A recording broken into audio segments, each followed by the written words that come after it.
প্রিয় শিক্ষার্থী বন্ধুরা, আশা করি আপনারা সবাই ভালো আছেন। আমি জ্যামিতি অংশ থেকে আসা বিগত বছরের প্রশ্নগুলি নিয়ে আপনাদের সামনে আলোচনা করতেছিলাম। আজকে আমি ধারাবাহিকভাবে ১১তম ভিডিও নিয়ে আপনাদের সামনে আলোচনা করব। চলুন কথা না বাড়িয়ে আজকের ভিডিওটি শুরু করি।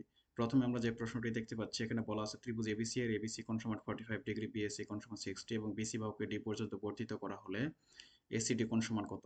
আমরা চিত্রটি এঁকে নেই। এখানে আগে ত্রিভুজ এবিসি এঁকে নেই।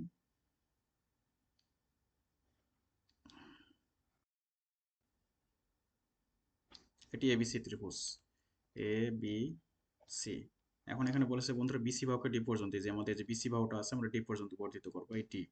তাহলে ওটা হচ্ছে ডি, আমরা ডি পর্যন্ত বর্ধিত করলাম। তাহলে শুরুতে বলেছে এবিসি কোণ 45 ডিগ্রি, এই এবিসি কোণ এটা 45 ডিগ্রি বলেছে। এরপরে বলেছে বিএসসি কোণ, এই বিএসসি কোণ এই কোণটুকু বলেছে কত, 60 ডিগ্রি। তাহলে সেই ক্ষেত্রে এসিডি কোণ, এই কোণের মান চেয়েছে। তো বন্ধুরা খেয়াল করব, এই ধরনের উপপাদ্য বা আমরা সূত্রগুলি যেটাই না বলি, আমরা কিন্তু জ্যামিতিতে শিখে এসেছি নবম দশম শ্রেণীতে, যে এরকম বলা হয় যে ত্রিভুজের তৃতীয় কোনো বাহুকে বর্ধিত করলে যে বহিস্থ কোণ উৎপন্ন হয়, মানে যে বাইরে যে কোণটা উৎপন্ন হয়, এটি হচ্ছে বিপরীত অন্তঃস্থ কোণ দুইটি সমষ্টির সমান। অর্থাৎ এই ভিতরে যে বিপরীত দুইটা কোণ থাকে, এই দুইটি কোণের সমষ্টির সমান হয়। খুবই সহজ নিয়ম, খেয়াল করবেন বন্ধুরা। আবার বলতেছি যে ত্রিভুজের একটি বাহুকে যদি আমরা বর্ধিত করি, তাহলে বর্ধিত করলে যে বহিস্থ কোণ উৎপন্ন হয়, মানে বাইরের এই যে কোণটা উৎপন্ন হয়, সেটি বিপরীত অন্তঃস্থ কোণ দুইটির সমষ্টির সমান। খুবই সহজ।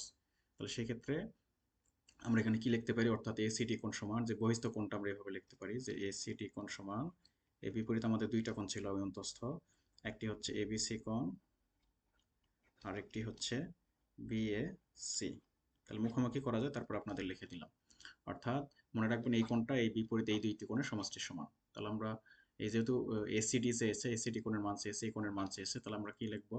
তাহলে এখানে এসিডি কোণের এবিসির মান কত দেওয়া ছিল? এবিসির মান 45 ডিগ্রি দেওয়া ছিল, আর বিএসসি কোণের মান দিয়েছিল 60 ডিগ্রি। মুখোমুখি করা যায়, অর্থাৎ 60 আর 45 105 ডিগ্রি। খুবই সহজ অঙ্ক।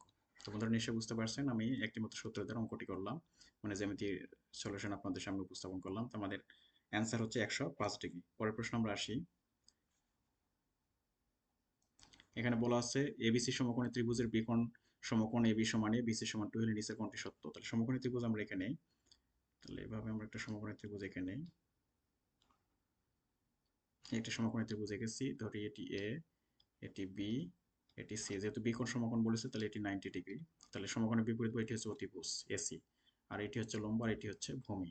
এটি আমাদের ভূমি, আর এটি হচ্ছে লম্ব, আর এটি হচ্ছে অতিভুজ।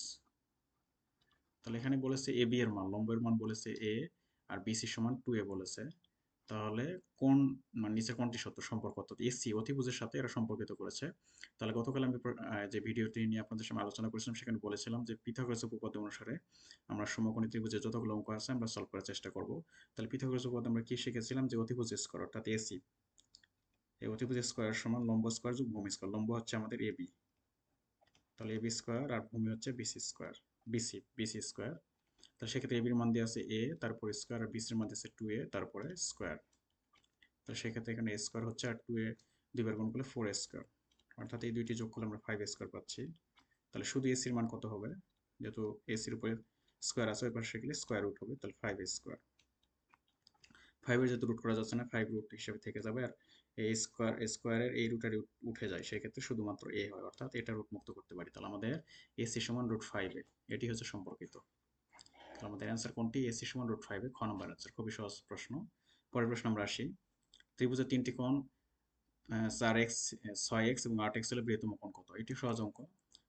বন্ধুরা সবসময় খেয়াল করবেন, এই প্রতিটি জ্যামিতিতে কিন্তু এই বিষয়গুলো আসছে। আমি বারবারই বলে থাকি আপনাদের যে ত্রিভুজের তিনটি কোণ সবসময় কত ডিগ্রি হয়?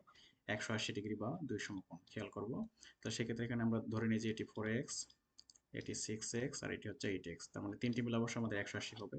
তাহলে আমরা যোগ দিব যে 4x plus 6x plus 8x সমান 180 ডিগ্রি আমরা লিখব। তো সেক্ষেত্রে কত হচ্ছে? 6 4 10 আর 8 18, অর্থাৎ 18x সমান আমাদের কত হচ্ছে? 180। তাহলে x এর মান কত? 180 কে 18 দিয়ে ভাগ দিলে 10। তাহলে কি বলেছে? বৃহত্তম কোণ। তাহলে বৃহত্তম বোঝা যাচ্ছে যে এখানে আমাদের রাশিটি বড় থাকে, বড় রাশি 8x। তাহলে এখানেই মানটি বসাবো। তাহলে 8x এর এখানে মান বসলে বড় কোণ পাওয়া যাবে। তাহলে 8 ইন্টু x এর মান 10 সমান সমান হচ্ছে আমাদের 80। খুবই সহজ, অ্যান্সার হচ্ছে গ নাম্বার। পরের প্রশ্ন আসি আমরা। একটি সমবাহু ত্রিভুজের ক্ষেত্রফল 4√3 হলে বর্গমিটার হলে বাহুর দৈর্ঘ্য। বন্ধুরা সমবাহু ত্রিভুজ গতকাল আমি বলেছিলাম যে সমবাহু ত্রিভুজ মানে যে ত্রিভুজের তিনটি বাহু সমান থাকে, অর্থাৎ তিনটি বাহু যদি এ হয় তাহলে তিনটি সমান হবে, অর্থাৎ প্রত্যেক বাহু এ যেটি হোক। তাহলে সেই ক্ষেত্রে এই সমবাহু ত্রিভুজের ক্ষেত্রফল নির্ণয়ের সূত্র হচ্ছে, মনে রাখবো একমাত্র সূত্র, যে ত্রিভুজ এটা যদি এবিসি হয় তাহলে এবিসি ত্রিভুজের ক্ষেত্রফল হবে, আমরা যদি এটি এ ধরি, এটি বি ধরি, এটি সি ধরি, তাহলে ক্ষেত্রফল হবে এই √3/4 স্কোয়ার। √3/4 স্কোয়ার, এ মানে সমান সমান বাহু, অর্থাৎ তিনটি বাহুরই দৈর্ঘ্য হচ্ছে এ। তাহলে সেক্ষেত্রে এই সূত্র দ্বারা আমরা অঙ্কটি করব। তাহলে এখানে আমরা বাম পাশে সূত্র লিখবো, সমবাহু ত্রিভুজের ক্ষেত্রফলের সূত্র হচ্ছে √3/4 স্কোয়ার, আর ডান পাশে যে মানটা দিয়ে আছে সেটি লিখবো 4√3। সেক্ষেত্রে স্কোয়ার কত হবে, যেহেতু এটা গুণ হিসেবে আছে, এই √3/4 ওই পাশে গেলে ভাগ হবে, ভাগ হলে যেহেতু ভগ্নাংশ উল্টে যাবে, তার মানে 4√3 নিচে আসবে এই √3, আর 4টা উপরে যাবে। তাহলে √3 কাটা, তাহলে এই পাশে হচ্ছে 4×4=16, অর্থাৎ স্কোয়ার মান হচ্ছে 16। তাহলে শুধু কত হবে, এ কত হবে, ওই পাশে গেলে বর্গমূল হবে, স্কোয়ার ছিল, তাহলে 4 মানে 16 বর্গমূল হচ্ছে 4। খুবই সহজ, অ্যান্সার হচ্ছে এ মানে সমান সমান বাহু, বা যে কোনো বাহুর দৈর্ঘ্য হচ্ছে আমাদের 4 মিটার। তাহলে অ্যান্সার কত, গ নাম্বার। পরের প্রশ্ন আমরা আসি। এখানে বলা আছে একটি ত্রিভুজের দুইটি কোণ অনুপাত 3:5, তৃতীয় কোণ 52 ডিগ্রি, ছোট কোণটির পরিমাণ কত। এটিও একই সূত্র, কিছুক্ষণ আগে আমরা যেটি করলাম। এভাবে ত্রিভুজের তিনটি কোণ দেওয়া আছে, আর অনুপাত দিয়ে থাকলে বন্ধুরা আপনার নিশ্চয়ই মনে রাখবেন, অনুপাত দিয়ে থাকলে একটি চলরাশি ধরতে আমরা ধরে নিই যে এটি 3x, যেহেতু 3 আর 5 দিয়ে আছে, এটি ধরে নেই 5x, আর আরেকটি কোণ কত, 52 ডিগ্রি দিয়ে আছে। তাহলে বন্ধুরা কিছুক্ষণ আগে বললাম যে ত্রিভুজের তিন কোণ সবসময় কত হবে, যোগ করলে আমাদের 180 ডিগ্রি হবে। তাহলে এটাও এই সূত্র দ্বারা আমরা করব। তাহলে এখন আমরা লিখবো যে 3x plus 5x plus 52 degree, মানে এগুলো ডিগ্রি লেখা যায়, সমস্যা নেই, সমান সমান 180 ডিগ্রি। অর্থাৎ যেহেতু এই দুইটা কোণ অনুপাত দেওয়া ছিল, সেখানে আমরা চলরাশি ধরেছি, আর একটি কোণ দেওয়াই ছিল, তৃতীয় কোণ 52, তাহলে তিনটি যোগ করে 180 সমান হবে। তার মানে এখানে আমরা 5 3 8x লিখবো,